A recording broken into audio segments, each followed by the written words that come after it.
I continue to feel like the stigma associated with substance use disorders and mental health really impede our ability to provide treatment to people who need it.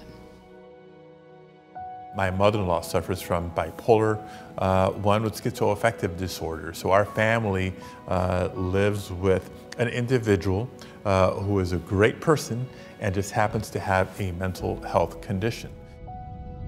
We know that some of the most important and visible manifestations of early behavioral health issues emerge in those early teen years, in your early 20s, and ensuring that we have a system that's able to both screen for issues early on in our schools and our colleges and community colleges throughout the state, and that screening, when necessary, can lead to meaningful access to services in real time, will not just support those individuals struggling with these challenges, but their families, their friends, and entire communities.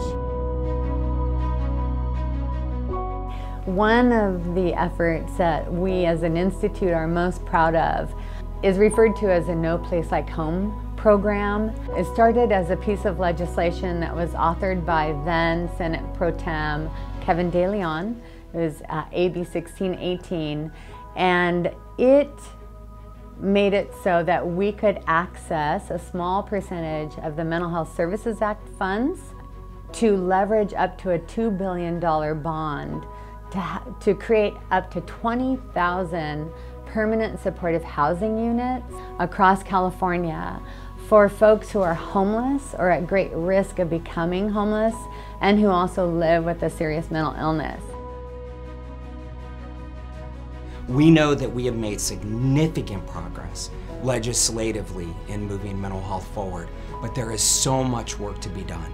And Steinberg Institute is key, not only in moving that forward in California, but to be a best practice model on how to advocate and design effective policy and legislation for not only California, but a model across the whole country.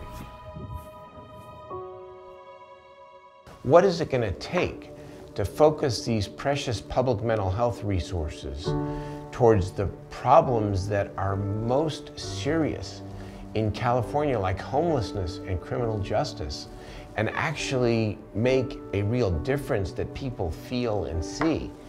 We have that privilege and we have that responsibility to step back and work on what it's going to take to build a better system in California for all our people. We have to find more solutions, long-term solutions that get folks the help they need so their mental health issues aren't playing out in crisis mode on our streets. I know oftentimes the jail is not the answer, that there are needs that they have to address the challenges that they're experiencing that just don't seem to be met.